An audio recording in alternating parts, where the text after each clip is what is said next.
What's going on, everybody? It's FREEDO here for Your Overwatch. We've been covering a lot of the changes that they've been testing on the PTR, and today is patch day, so a whole bunch of them are going to be going live, but not all of them, so let's go over exactly what's going to be changing in your game today, even on the consoles, which is very good for you guys. Most exciting possibly, of course, is the new hero Orisa is live, but you can only play her in quick play and in the arcade mode. She'll be disabled for competitive play for 1 week, which is an interesting decision. I think this gives time for players to try her out rather than testing her in competitive play, ruining a bunch of players' experiences. But also, I'm not exactly sure about her balance right now, and if she is even a viable hero when we already have really good frontline brawler tanks like Roadhog and Zarya that have definite value, lethality, and power that we all understand. Orisa is going to be competing for that slot, and I think that you'll find, once you realize what her weaknesses are, she's a lot easier to counter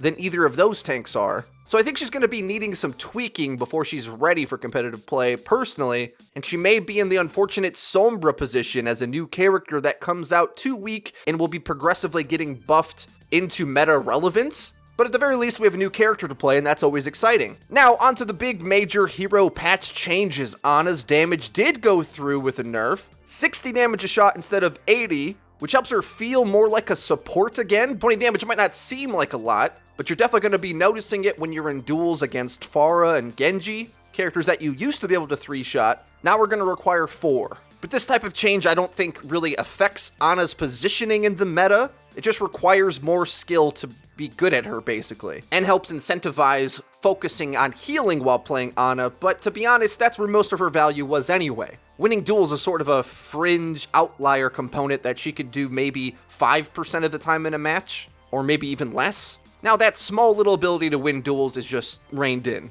With Ana's lethality going down, Zenyatta is looking a bit scarier. His main and alternate fire got a major buff. Posted in the patch notes, it says that the alternate fire cooldown's been reduced from 1 second to 0.6 seconds. When they first did this, it was posted as recovery time, which I think is what it actually is. As in, after you fire his alternate fire, he recovers 0.4 of a second faster, which does matter, because half a second can be the difference between you saving your own life in Overwatch. And as well, the weapon spread, the small RNG that used to exist on Zenyatta's orbs, is now gone. You may not even realized it, because projectiles have such a forgiving hitbox, it kind of feels like you're going to be hitting what you're aiming at anyway, but now you can be even more precise, which matters quite a lot, because if you land a headshot on a Discord orb's target, it's 120 damage, which I want you to keep in mind when you think about the fact that Ana now only does 60 damage a shot herself. Zenyatta can pump out some DPS, brah. He's going to be even more efficient at doing so,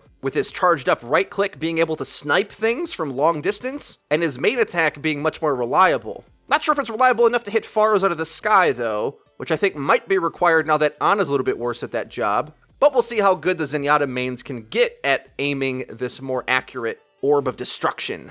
The Bastion changes to his Sentry mode finally went live on console. Have you been playing with 35% damage resistance Bastion this whole time?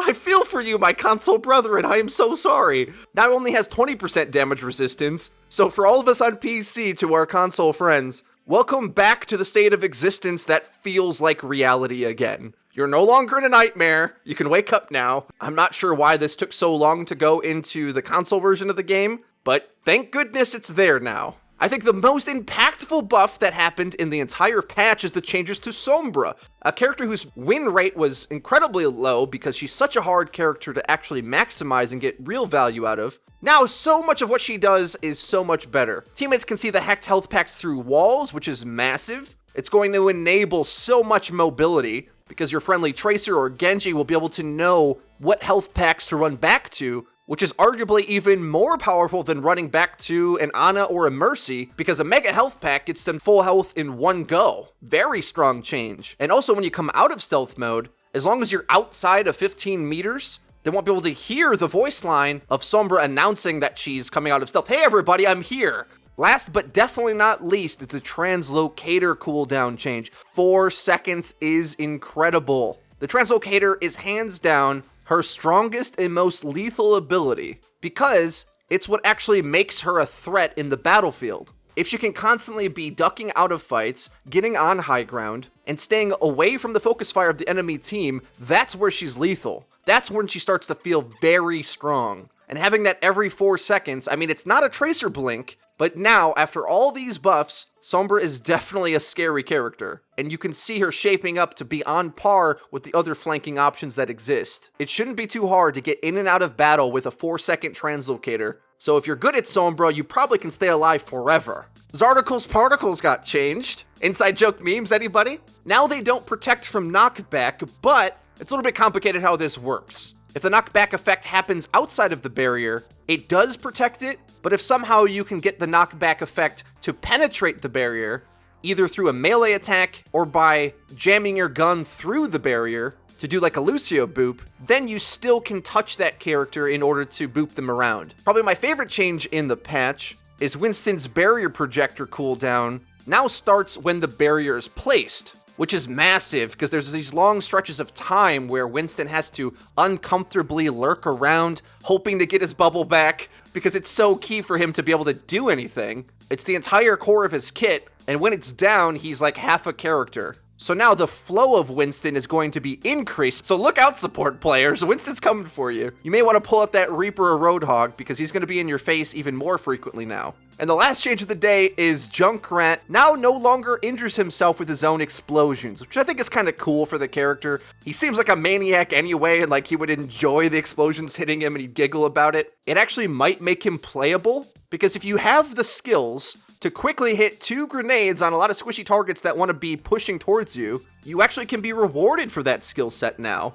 And if so, Junkrat's a pretty scary customer. The damage output that he can have is amazing, especially combined with the burst of his concussion mine. I actually think this will carve out a little niche pick for Junkrat to be at a playable state if you have the skill sets to use him. Because now when he gets dove, he can happily barrel stuff you and pump grenades in your pocket and giggle about it. I mean, before, even if he was following up on a Graviton Surge, he had to do so at a safe distance. Now he can just get on in there and splash damage everybody. It's gonna be a lot of fun playing Junkrat now. Guys, that's all the changes for today. No Lucio going live, but I think he will pretty soon because of how much more fun it is to play Lucio. Of course, we've made like 3 videos about the subject. You know how I feel. Good for the game, bad for casual players who are going to struggle to utilize his kit at all. But in comparison, whether you like to wall ride or enjoy managing the smaller radius of his aura, I think the new Lucio is much more fun and compelling to play either way. So I look forward to those changes going live too. But perhaps next week while there's more time to test it on the PTR. And next week, Orisa is going to be live in the competitive playlist. So I'm assuming they're going to make both changes at the same time. Guys, what do you think about the new change to the game? A lot of heroes are seeing more and more playability. Game's in a really good state now and gets better every patch, it seems. The most variance in hero selection I think that Overwatch has ever seen, which is very good. Let me know what you think in the comment section down below. If you enjoyed the video, please hit the like button. It really does help us out, lets us know that you enjoyed the content. If you haven't already, hit subscribe, because we upload each and every day, so you're going to want to hit the bell icon to make sure you join the squadron of notification. Linked in the description, you can check out our Twitter, our Twitch page, where we stream Friday, Saturday, and Sunday, and our Discord server, where you can interact with our community and find teammates to pair up with. That's been it for me. I've been FREEDO for Your Overwatch. I'll see you guys next time.